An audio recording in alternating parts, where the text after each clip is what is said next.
Hello, I'm Ibrahim Imam, and welcome to this episode of the Neurology Lounge podcast, where we will continue our exploration of Parkinson's disease.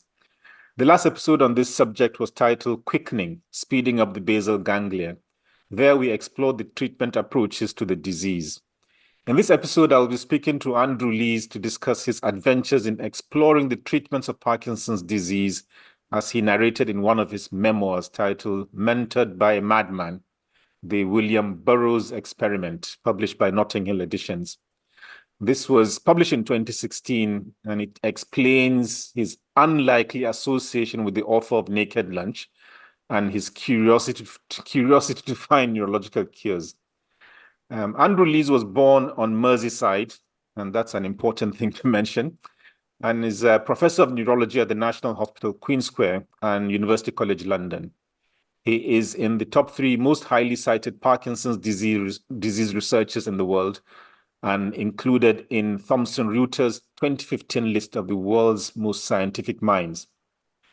Andrew Lees has written the authorized biography of the Arsenal and Liverpool football player Ray Kennedy, who developed Parkinson's disease in his early 30s. This is Ray of Hope, published by Penguin in 1994. It was subsequently made into a television documentary titled Liverpool, the Hurricane Port by Random House in 2011. He has also written The Silent Plague in 2012, a book about his home city, and also a biography of William Gowers titled William Richard Gowers, Exploring the Victorian Brain.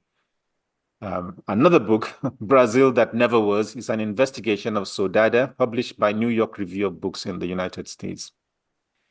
His quest for a new viewpoint in the Amazon led to an unlikely linkage with Ciro Guerra's film Embrace of the Serpent, and a joint presentation with him at the premiere at the Institute of Contemporary Arts in London. His latest books are Brainspotting, Adventures in Neurology, published by New York Review of Books in 2022, and Neurological Birdsong, published by Mirabeau Press in 2024. Andrew Lees has also written essays published in Dublin Review of Books, Empty Mirror, Tears in the Fence, the New York Review of Books, the Polyphony, and the Scottish Review of Books. He's a freethinker who has dedicated his recent years to reminding the scientific community that medicine is an art and that literary and science fiction can transform understanding. It's important that you follow Andrew Lees on Twitter, and his Twitter handle is @AJLees. Andrew Lees, welcome to the Neurology Lounge podcast. I'm honored that you've accepted my invitation to discuss your book and a bit more, I presume. Why did you write the book? Why did you decide to write? And of course, the title, Mentored by a Madman, quite catchy title. Well, after 30 or 40 years of not talking about myself as a doctor, I actually wanted to write about myself, really. As you know, as a fellow physician, it's not de rigueur to talk about yourself during medical consultations. And although I've written many scientific papers, the language is very restricted and impersonal and not very colorful. So I missed writing in a more literary way. And I think when I came towards the end of my career working for the National Health Service and needed something to do, the obvious thing for me to do was to write sort of semi-memoirs. Most of what I write is true, although I suppose you could call it a fantasia or even autofiction. But it is basically stories about me and what inspired me in medicine and how I think medicine should be practiced. That's good. And it comes through that one of the greatest inspirations for you is William Burroughs, the madman of the title. You portrayed him as my dark angel and cultural guru. Tell me a bit about him and his ideas. You mentioned I come from Merseyside. I mean, like many people of my generation, particularly from the north of England, the Beatles were really the Kings in the early 1960s, and I loved their music. And when Sergeant Pepper came out in 1967, I bought the album, which has this wonderful cover by Peter Blake on the front, showing the wax models of the Beatles, surrounded by a public audience of celebrities. And I think there was, although I was still at medical school then, I think there might have been a clue that I was going to be a neurologist, because I became very curious to know who all these people were who were surrounding the Beatles on the Sgt. Pepper cover. And fortunately, the Evening Standard published an identification chart, so that all the people I didn't recognize could be identified. And of course, there were people there who I did recognize, like Marilyn Monroe, Karl Marx, and so on. But there were quite a lot that I didn't. And amongst those were William Burroughs. And it also had a couple of lines about each of the people in this identification chart. And it said he was a countercultural literary novelist who had shot his wife. And this kind of intrigued me slightly. And then not long after that, one of my flatmates, James Scott, who went on to become a very distinguished professor of medicine at the Hammersmith Hospital, was reading, I noticed that he was reading this book by William Burroughs called Naked Lunch. And I said to him, is it any good? And he said, yeah, you must read it. We all must read it. It's the book of our generation. And Naked Lunch was, in that mid-60s, 70s period, although still a very controversial book, it had been banned in the States in the early 60s. It was considered by many literary critics to be a great book. When I read Naked Lunch, I was at a period of my career where I was becoming a little bit disillusioned. It was my last year of clinical medicine, and I'd done very well up until then. I'd passed all my exams, got through very well. But I began to find that some of the things that I was seeing on the wards at that time were not very nice, and the way patients were being treated and spoken about offended me a little bit. And so for the first time, I was beginning to question whether I really should be a doctor. There were certain things in the book which interested me, and eventually made me go on and read much more of William Burroughs' works, where you get to understand much more about what he's trying to say. Naked Lunch is probably not the best book to start with if you want to read a bit of William Burroughs. And then we made, shortly before finals, I made a sort of Faustian pact with Burroughs. This is, of course, not real, but it's in my dreams. William Burroughs said to me that if you listen to what I'm trying to tell you, and you incorporate magical science into medicine, then I'll let you pass your finals. And you'll go on from there to be quite successful. So this is what happened, and so in that sense, he was a very important invisible mentor. And it's arguable that perhaps if I hadn't encountered him, I might have given up medicine. Wow, I can see why he's right at the top. Even on top of your clinical mentors, Dr. Goody and Dr. Stern, you thought he influenced? I wouldn't say he was on top, but what I would say is to younger doctors is that we all need mentors. Even now, I value opinions of colleagues, and that I think it's quite good to have one mentor outside your profession. And William Burroughs was mine. although he did want to be a doctor. Thank goodness he didn't become one. Otherwise, he would have probably killed hundreds of people. I mean, but he did toy with becoming a psychiatrist at one point.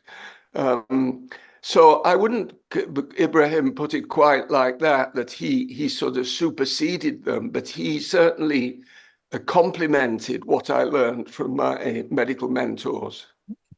So he's not exactly a role model. What ideas, which of his ideas inspired you the most too, especially with regards your research into Parkinson's eventually? Well, eventually, I mean, he was very, he talked a lot about the magical universe, and he believed that nothing happened by accident, nothing happened by chance. If you walked down the street and you bumped into somebody that you'd not met for 15 years, this was not a coincidence. There was some higher force that was dictating it. And of course, this is a kind of view which is anathema to medical science. I mean, so it was very different. And he said that he was quite critical of the rigidness of science, that they couldn't see outside their own box, and that they thought that everything that they said was the absolute truth. And that kind of appealed to me because although I was attracted into neurology by its rational, logical nature and its deductive the deductive exercise of diagnosis, which, as we both know, is quite sophisticated and developed in neurology compared with other branches of medicine. I could see that there was more to the practice of medicine than just making the diagnosis, and that you really needed to get to know people and how they ticked, as well as just labeling their diagnosis and treating it. So that appealed to me quite a lot. He also, I think, helped me to navigate both academia and pharma in medical research. He taught me to question everything. He taught me ways of managing a difficult system, as it were, and being aware of its limitations, particularly how to deal with roadblocks, regulatory roadblocks within medical research and so on. And of course, to be a good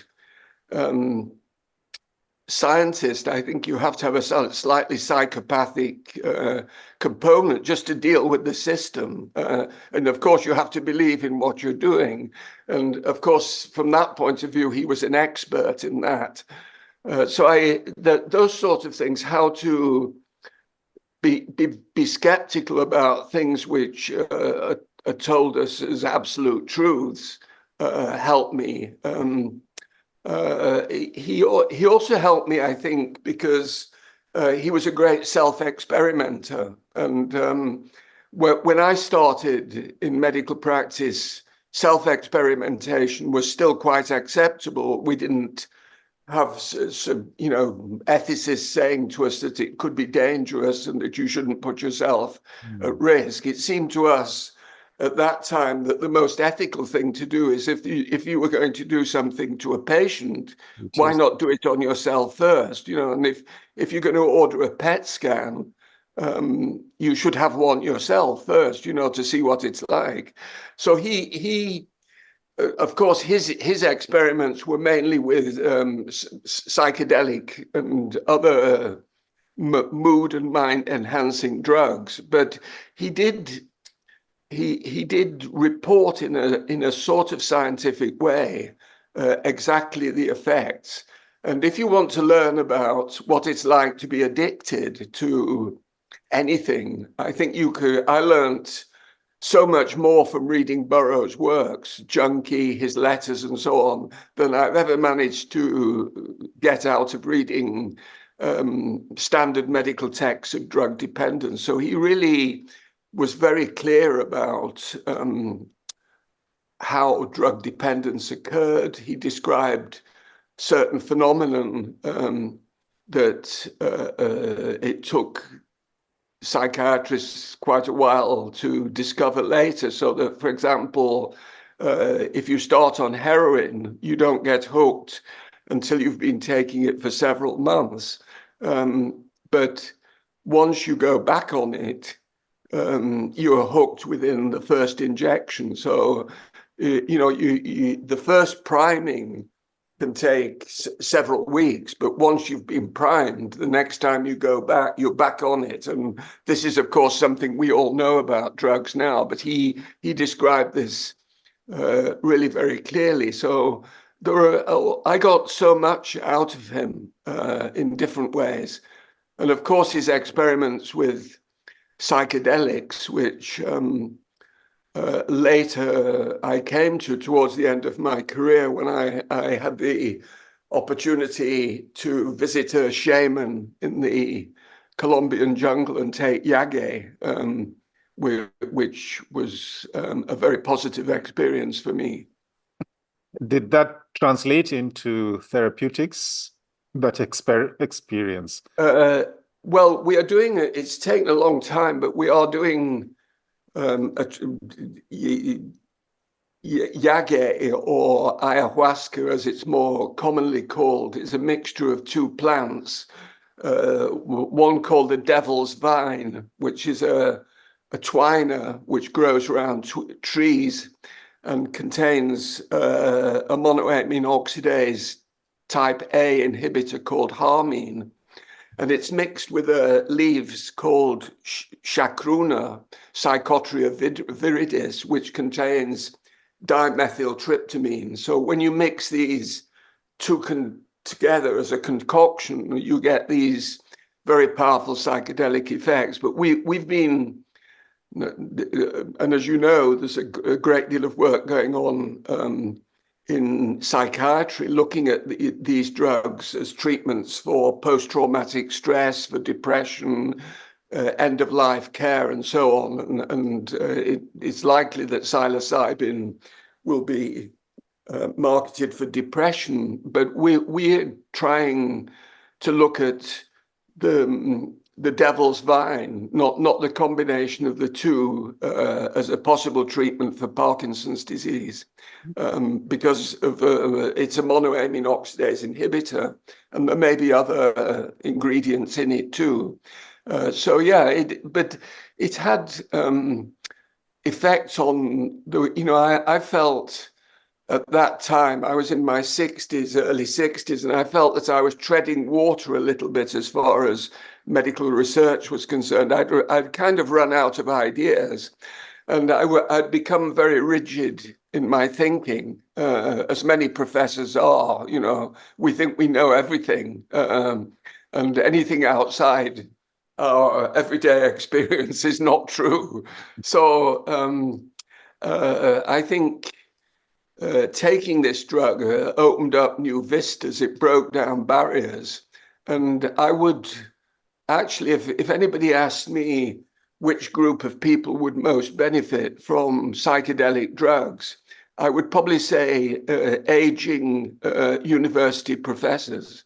I think they're wasted on young people. I think your brain needs to be quite more rigid and less flexible to get the best out of psychedelics. Interesting. So those are all, it's a very long answer, but those are all things that came from reading Naked Lunch. Okay, we've kind of jumped to the end in terms of Parkinson's disease, but taking a step back, what made you gravitate to Parkinson's disease as a neurologist? Why did you decide to specialize or pursue an interest in research and clinical practice with Parkinson's disease? Well, it was the very sexy subject in the late 60s. It was a neurodegenerative disease with a duration of disease to death of 9 years, a disease that neurologists were often frightened to diagnose, or at least give the diagnosis to patients, because it was considered a death sentence. Suddenly, we could treat it, and we believed we could cure it. I was a houseman when levodopa first became available. And it's very hard to convey to young neurologists the miraculous effects that we saw, So it's a bit like the effects that Oliver Sacks described in his book and then in the film Awakenings, but with the post-encephalitic Parkinson's patients. But we also saw in those very early days equally striking effects with far fewer side effects in ordinary Parkinson's disease. So people who were in wheelchairs who were able to get out. And in the same way that molecular biology and genetics has taken over neurology now, neurochemistry at that time was the sort of new technology that was dominating medicine, or at least neurology, so that we thought all of the neurodegenerative diseases would be caused by specific neurotransmitter deficits. And we believed, of course, the 60s, everybody thought we could do everything. It was an era of great optimism. We thought we would cure all these things. Alzheimer's would be treated by cholinomimetics and it would disappear. We'd give GABA to motor neuron disease, and we'd find transmitter deficits for all these things. And of course, sadly, that hasn't proved to be the case, but levodopa has continued to be a fantastic treatment for Parkinson's disease. So that's really how I got into it. And then, of course, one of my early neurological mentors was Gerald Stern, who I worked with at University College Hospital. And he was very interested in Parkinson's disease. He'd done his research at Columbia, putting lesions into monkeys in the substantia nigra in the early 60s. So, one of my teachers had a special interest in it too, which I'm sure was a factor as well. Interesting. And it's an autobiography, but there's a lot of Parkinson's disease in it. So much to pick, but I'll pick on two things which kind of stood out for me and being counterintuitive. One is the point you made, Parkinson's disease tending to favor non-smokers. Not one for the anti-smoking lobby, clearly, but is there any reason to think, to explain that kind of odd association? One will have thought, yeah. Yeah, it's a very robust epidemiological finding, which goes back actually to Richard Doll's pioneering work on smoking and lung cancer. It was evident even in his data sets that this seemed to be the case. So it seems that if you have never smoked, you reduce your chances of Parkinson's by 50%, which is enormous. I mean, it's the so that non-smoking is the second biggest risk factor after getting older for Parkinson's disease. So it's a big effect. Now, what causes it is much more difficult. It may be that there is some compound within tobacco. It could be nicotine, or it could be something else which is protective in some way to dopaminergic neurons, or it could be, as many people have suggested, that it's a sort of epiphenomenon, and that people who develop Parkinson's are predisposed to develop it, and that very early on, long before they get motor symptoms, they may have a distinctive personality pattern, such as risk aversion, low novelty seeking, the sort of people who are less likely to start smoking. So those have been the sort of proposals. And of course, when you tell patients this, they always want to know, well, should I start smoking? And of course you say no, because there's no evidence starting smoking will slow the progression of Parkinson's disease. But if you wanted to protect yourself against Parkinson's, if you were in a high risk group, should you take a nicotine patch or chew a bit of nicotine chewing gum? I don't know. I mean, I've certainly never been brave enough to recommend that to a patient, but I could understand some patients, perhaps citizen science, well-informed patients who might consider doing that. It's interesting. It's just one of those paradoxical things you see in medicine.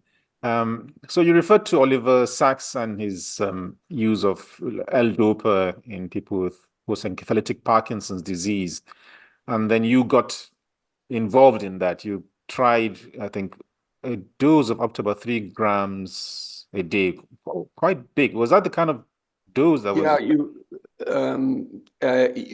remember this was Larodopa, which no longer exists. So this was neat L-Dopa, and it was before the dopa decarboxylase inhibitors, which we have in Sinemet and Madapar, were added. So once we were able to combine it with those dopa decarboxylase inhibitors, you could reduce the dosage 4-fold. So when you think of 3 grams, you have to divide it by 4, and then you'll get the sort of dosage that you're more used to prescribing. Okay. So that's why it was such a high dose. Other people have. Some of the younger people who've read the book have also raised that issue of this industrial dose of levodopa. Yeah. But that was the dose we used between 69 and 71. We had to use those very big doses. And you got, as you said, dramatic results from that in your patients. And you said the miracle of L-Dopa turned you into molecule man overnight and set you on search for research for more chemicals. And you did mention in the 60s there was this hope that things would materialize and you could cure these diseases. At this stage, what is the hope for that? Are we still? I think yeah. I did get. I mean, I don't think young neurologists, even academic neurologists now, could draw the structural formula of L-Dopa. I mean, we actually got quite good at drawing a few, doing a bit of very basic molecular chemistry. And it was quite fascinating to look at the different structures of molecules and how they might interact with receptors. But I think the gold seam of dopamine is not dead, and it's a slight sadness to me that medical science is fashionable, just like clothes or music. I mean that everything is put often in one basket, so that neurochemistry is passé now. But at the same time, I see the work that's going on with embryonic stem cells and the replacement of the nigrostriatal dopamine pathway with stem cell implants, which are now being carried out in Lund, in Sweden, in Tokyo, and in New York, as very exciting. And I hope that if we can put in a perfect dopamine system, that this will make an enormous difference to the quality of life of people with Parkinson's disease and overcome many of the difficulties we have with the drug treatments of Parkinson's disease. So I think that's one shining light. There aren't many, I mean, there are not so many other neurochemical discoveries, I think, that have made significant breakthroughs. But I think in some of the orphan diseases, the chemical replacement is now becoming possible. So I think it's an area that shouldn't be neglected. It's not finished. But at the moment, L-Dopa remains the key treatment. Yeah, And yeah, 50 years after it was first started. I mean, which for me personally has been a great sadness, because I look back on my career and think, well, I started with L-Dopa and I'm finishing with it. And, you know, we hope that we would, all that, however great L-Dopa is, and it's a drug which many other subspecialists would kill for. You know, if somebody had an L-Dopa in motor neuron disease or in Alzheimer's disease, they would be delighted. So it is a good drug, but it's proved very difficult to go beyond it. When one looks at the achievements that have happened in, particularly in cardiology, to a certain degree in cancer medicine, there's no room for a neurologist to become complacent. I think certainly in the field of Parkinson's disease. And you describe the treatment with L-Dopa as a Trojan horse approach. In other words, it needs something to move it or to make it more effective in the brain. Is that one of the Achilles heels of using L-Dopa? Yes, it's got a long way to go to get to where we want it to get. So it's got to get through the stomach, be absorbed in a very small part of the small intestine, get through the systemic circulation, and then cross the blood-brain barrier and get into surviving monoaminergic cells to be released, be converted to dopamine, and then released. So it's a tortuous journey. And because of that, I think we've come to recognize this problem of on-off effects with profound swings and fluctuations in motor performance, which can be quite limiting to a patient because of the uncertainties that they create. And yeah, the side effects clearly a big factor. And you did talk about the offs are Cinderella moments of disablement, and then the hallucinations. Again, visions of motionless, silent Lilliputians and shadowy presences. So I guess your experience of the side effects is one of the driving factors for you searching in your search for different chemicals. Yeah, I think a number of drives, really. I mean, one is to get a consistent, stable, excellent response to motor and dopaminergically responsive non-motor symptoms, which are not all of them, of course. So to try and get that response as good as it is during the first year or two for the next 15, 20 years, that's one drive. And then, of course, getting rid of dyskinesias, reducing psychotoxicity. And then the major challenges, of course, the treatment of postural instability and falls, freezing, which so far are really best treated in the long term by physical and holistic approaches to treatment. And then the question of dementia and its relation to Parkinson's disease. I mean, these are really big unmet needs and major challenges still as far as Parkinson's disease research is concerned.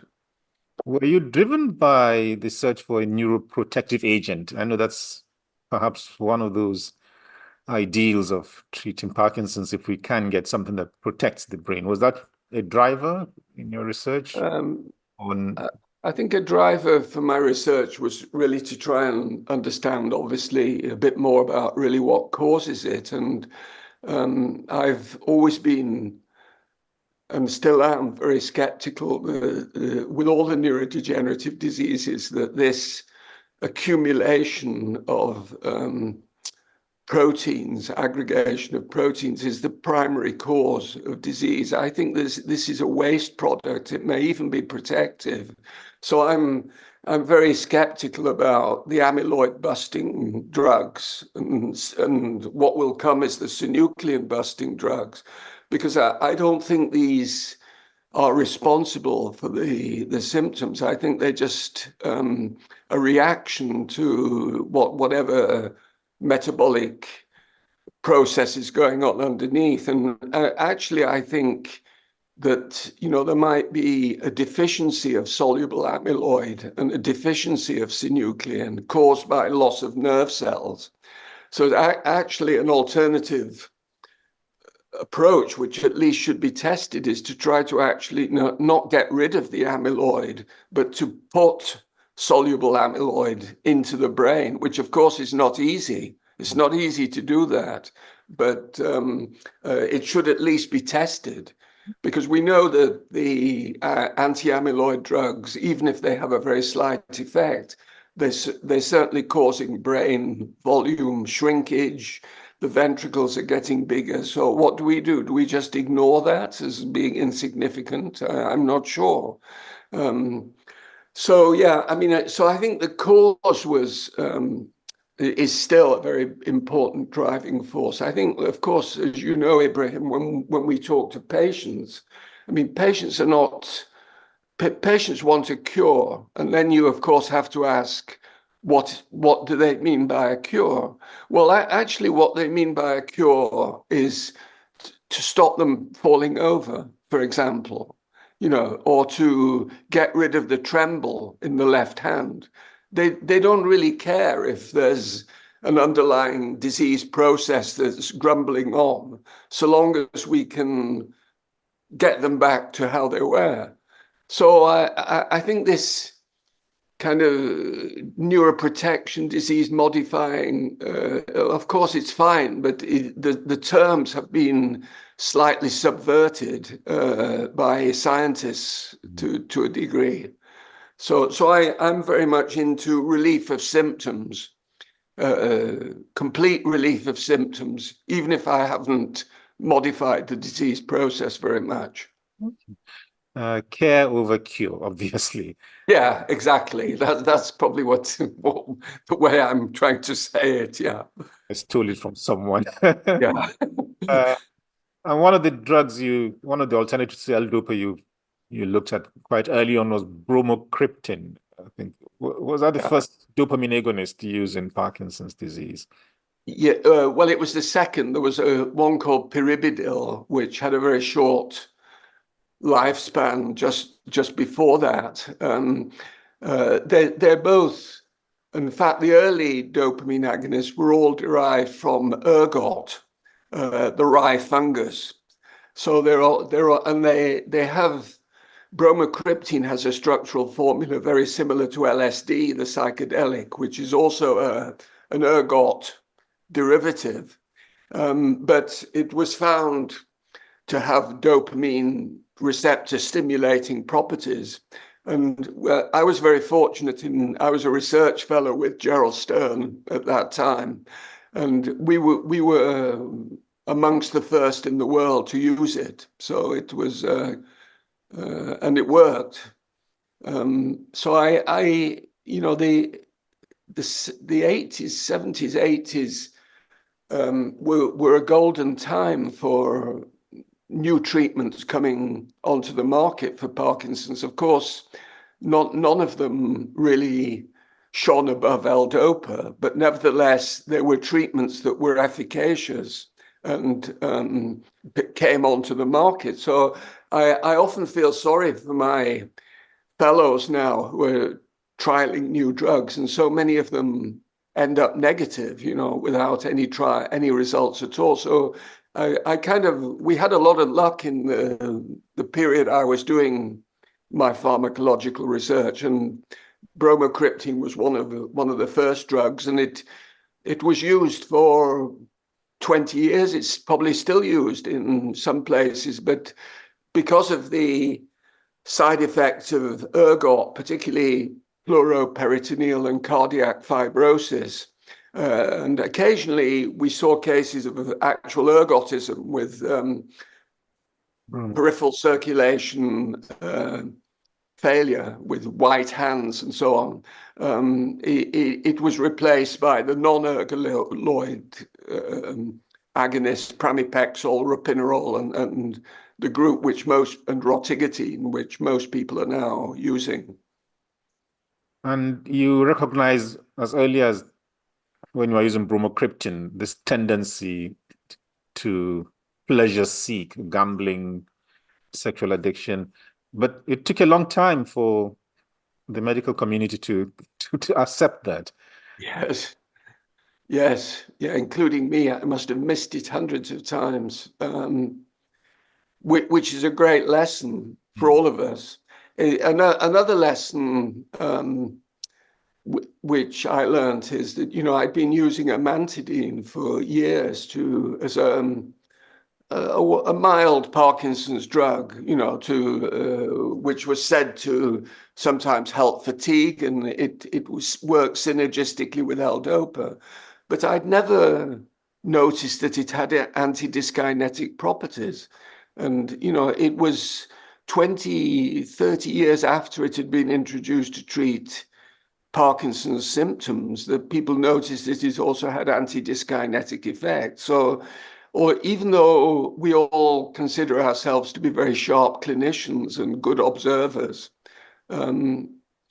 we miss important things.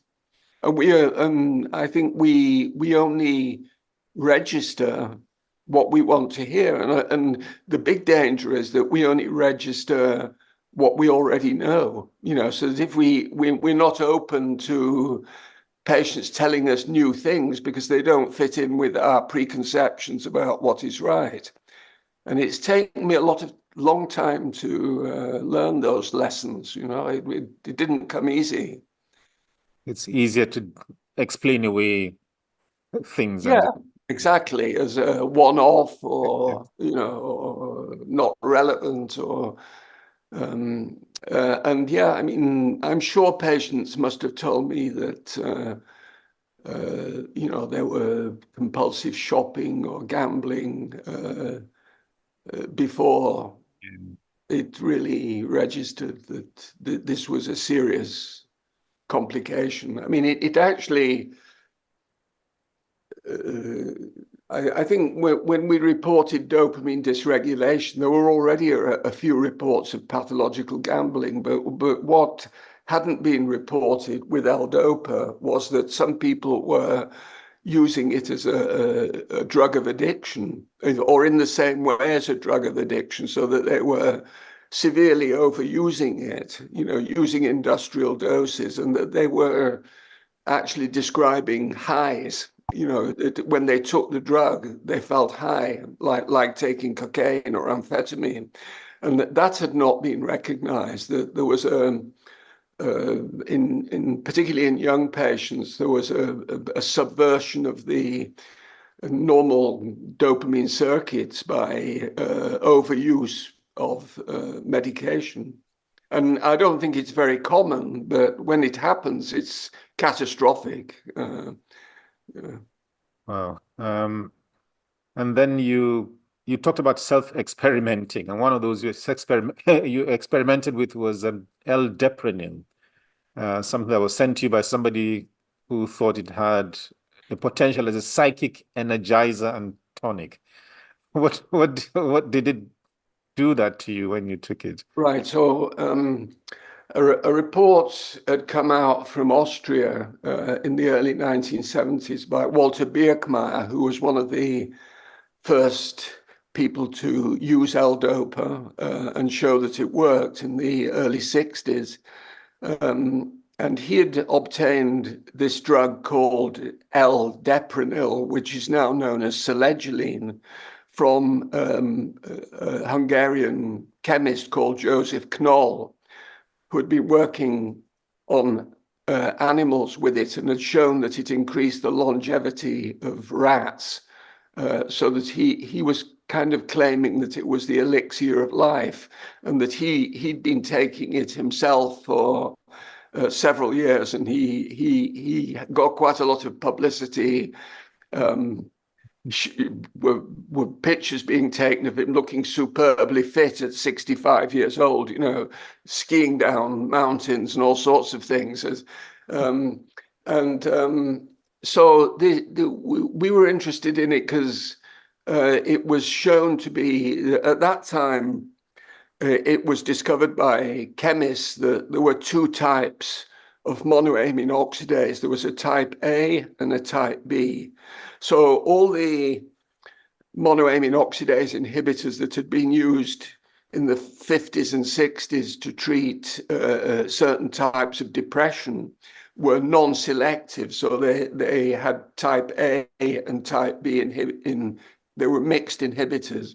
And they, of course, could not be taken with tyramine-containing food. So you had this big dietary restriction. You couldn't eat cheese, Marmite, pickled herrings, all sorts of things with those non-selective monoamine. So, and we knew, of course, that monoamine oxidase was one of the catabolic enzymes that breaks down dopamine outside the nerve cell. So one of the two routes for breaking down dopamine involves monoamine oxidase.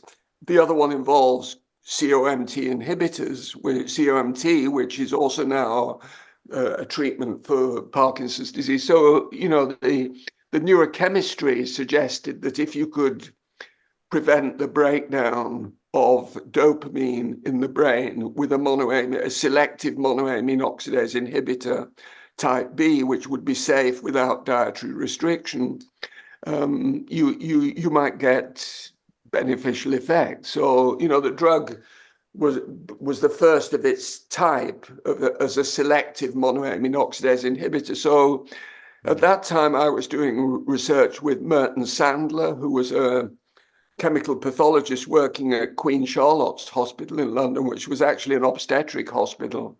And he knew Joseph Knoll. So we tried to find a way of getting this new compound into the United Kingdom. And it was,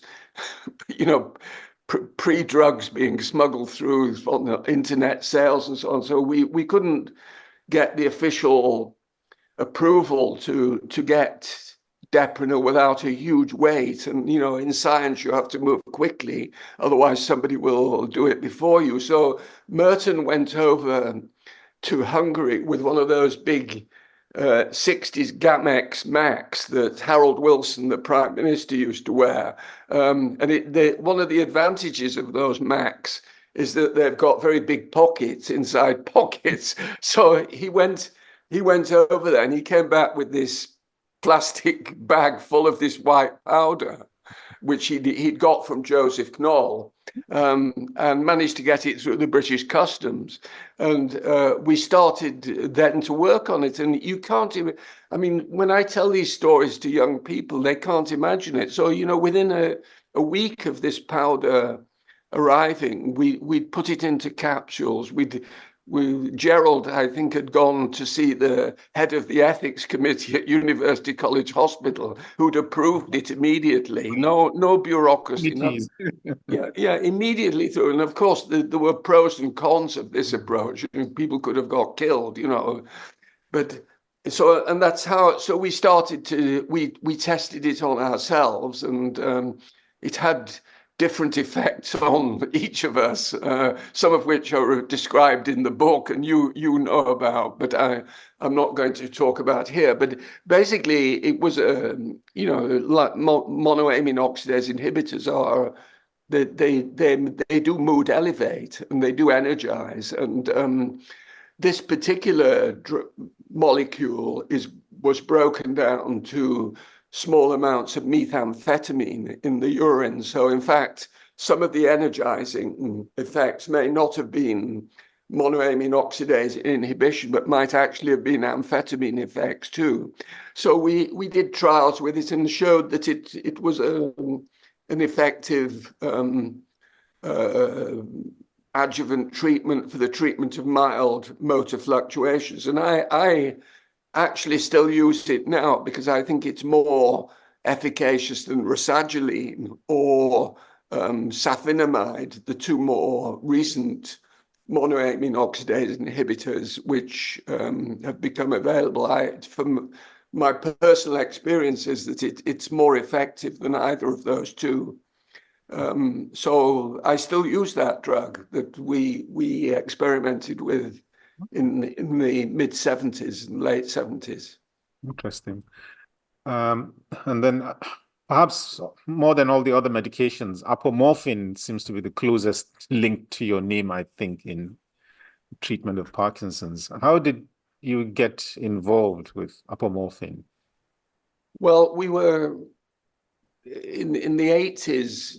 One of the major challenges in Parkinson's disease was the treatment of refractory off periods and dyskinesias and of course it's still a big challenge now, but this was really considered the main problem. So we had a number of drugs by that time. We had L-Dopa, we had the dopamine agonists, we had the monoamine oxidase inhibitors, but still patients were having these very long periods of switch offs, which we couldn't correct. And there was a view at that time that these were like cholinergic blockades in myasthenia, so that, you know, if you gave too much pyridostigmine, you would block the effect through a cholinergic effect. So some experts felt that these off periods were refractory to any form of drug treatment, and you just couldn't deal with them. So we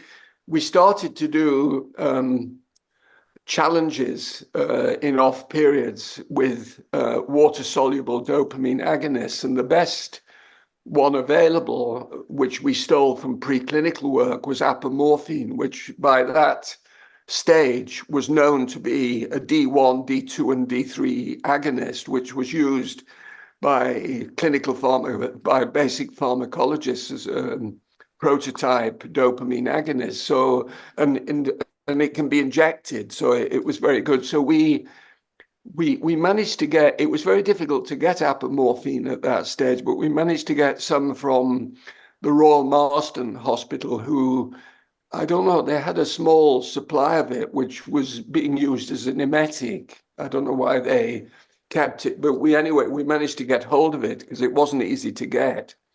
And we showed that very low injections of apomorphine given subcutaneously would switch these offs on.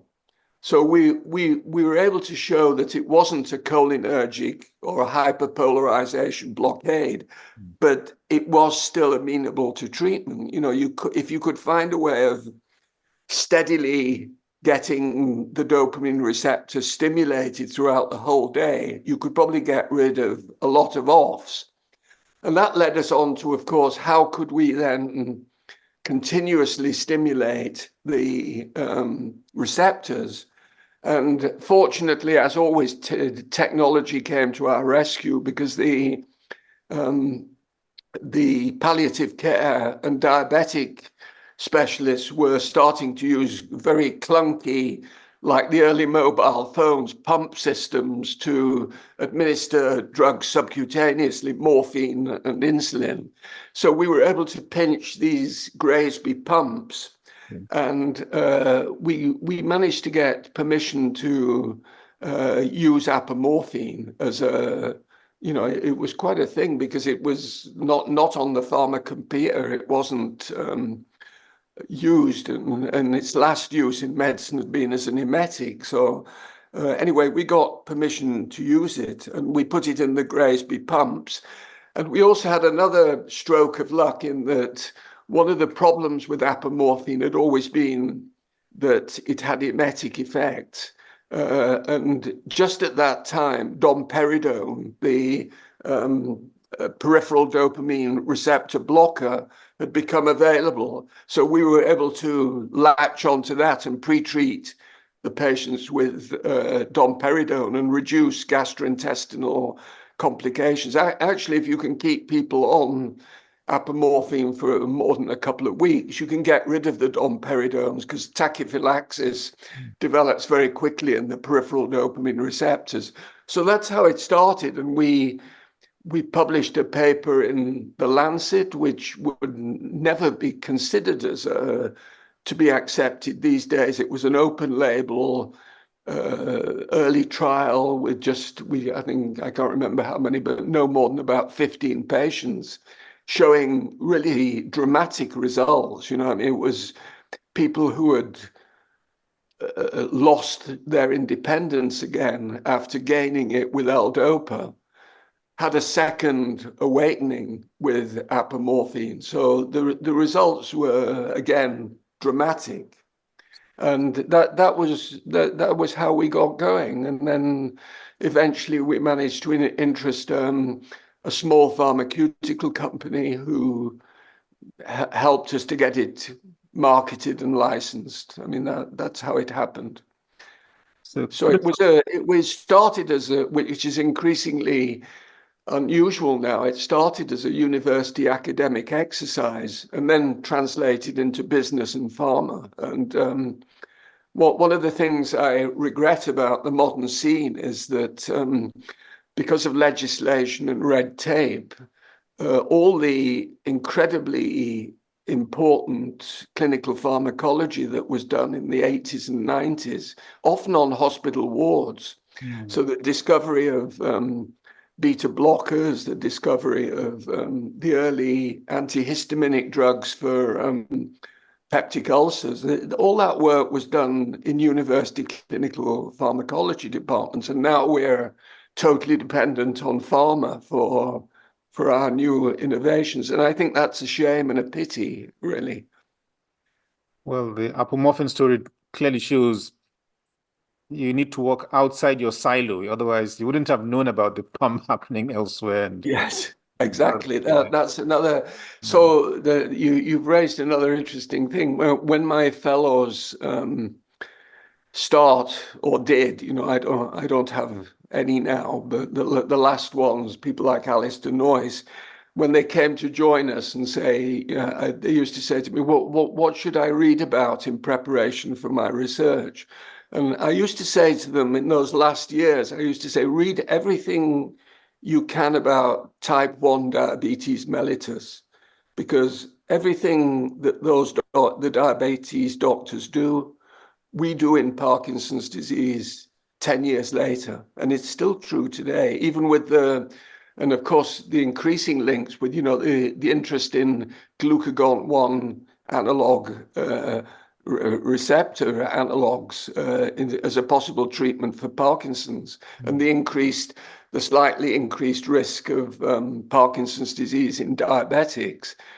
So it's become even more relevant than it was. But yeah, so this is why we all have to try to keep abreast with general medicine and certainly general neurology. I'm still a great supporter of, and it's getting harder and harder to do it, people doing one general neurology clinic a week, I think, and everybody should do that. And, people who like Hadi Manji, who you know very well, is in great demand because he's a man for all he's the person we go to when we want a general neurologist, because he's so important. People like him. Yeah. So I'm a great, although I'm not an example of it, because in the end, I became quite a super specialist. I mean, I did serve my time doing a lot of general neurology at the Whittington Hospital for the first 10, 15 years of my career. So I think I can still support general neurology, even though I'm not one now. We need both, I presume. Well, coming back again to more of the autobiographical part of the book, you are talking about revealing things about yourself that you kind of kept under covers for a long time. Well, like many of us, I had to behave and play the game. When I went into neurology, it was there were only 350 consultant neurologists, and amongst those 350 neurologists, there were perhaps 10 who controlled the whole scene. And if you got on the wrong side of one of those people, your career was doomed. Wow. So again, people now find that very difficult to understand. It was a very sought after speciality. Many people wanted to do it.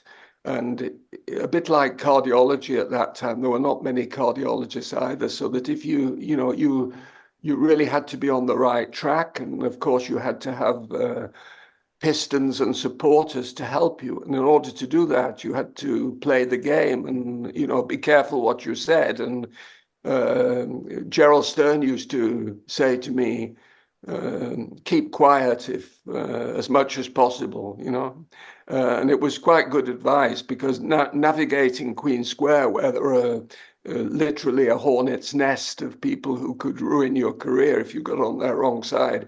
So I lived for much of my career in a sort of state of semi-fear, actually, and to have even express that I had an interest in William Burroughs, who, as you pointed out at the beginning of this talk, was a very undesirable character. He's not the sort of person who, and that's actually, of course, interesting, that I think my view about art is that, so some of the most brilliant writers are very repugnant characters.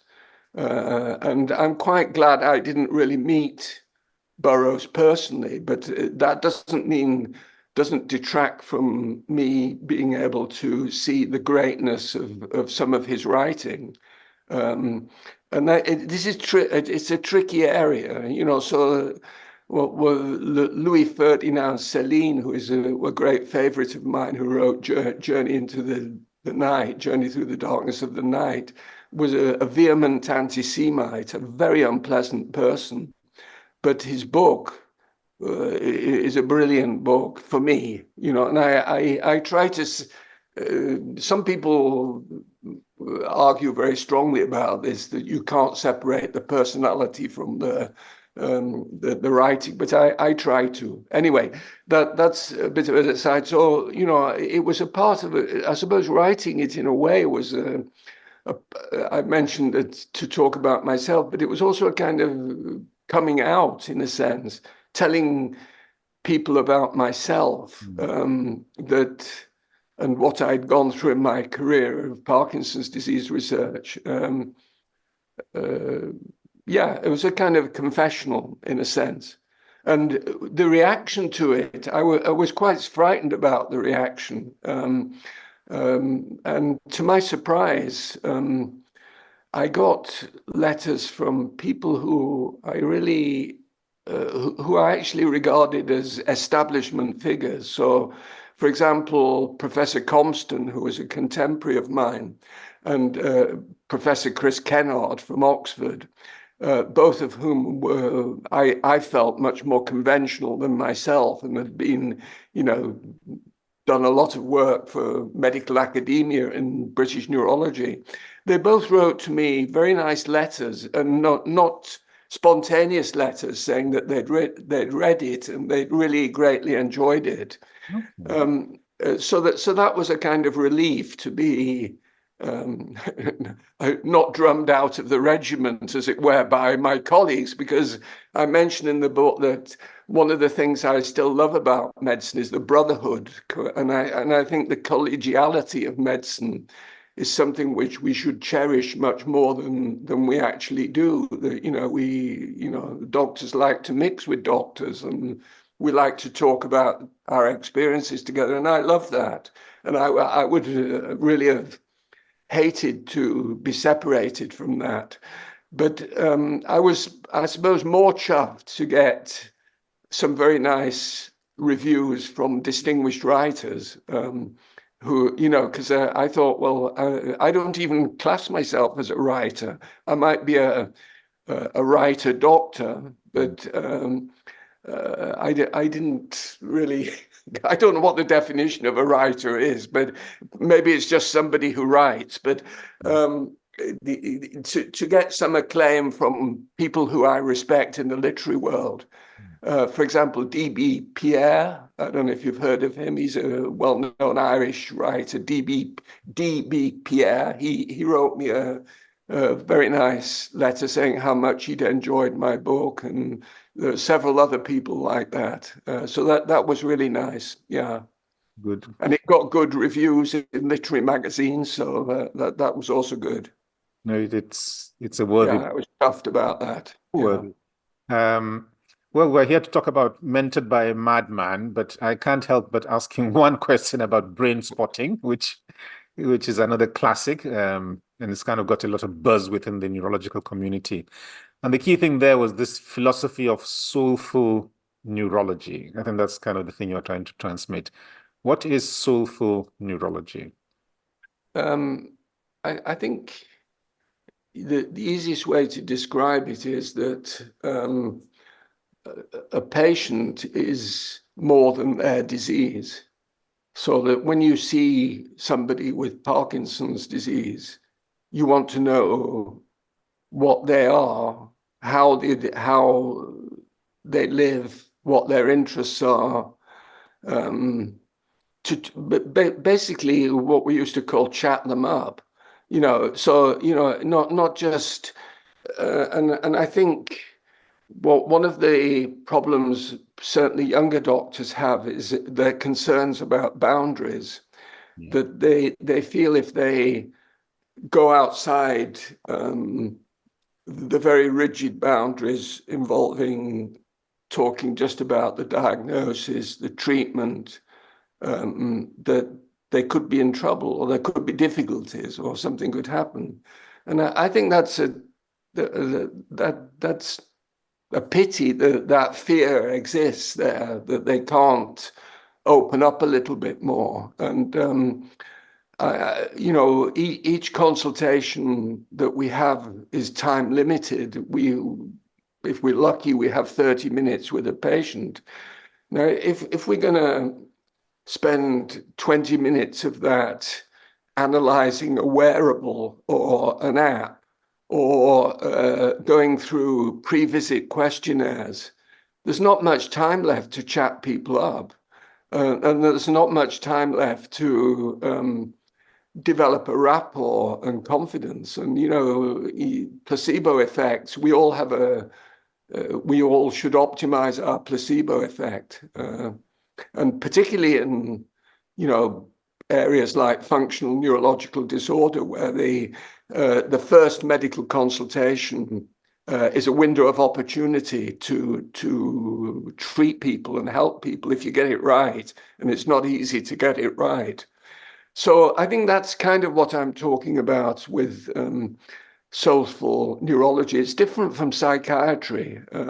So soulful neurology is not psychiatry. But it's bringing other influences other than just pure medical science into the medical consultation.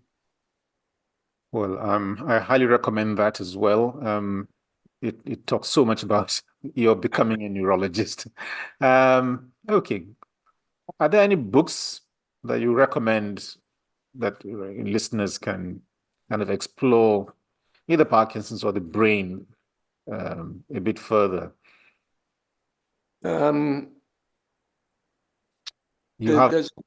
a book called Take Me Home by Jonathan Taylor that was published by Granta quite some time ago. It's a description of his father who had Parkinson's disease, and it's beautifully written, for one thing, which of course helps. And I think reading pathographies is, although they're always individual and idiosyncratic, can be very instructive for physicians. So I would recommend that as one book written by the son of a patient with Parkinson's disease. I think I can tell you I like Zola. I read a lot of Emile Zola, and I'm rereading it now because I find that his naturalistic descriptions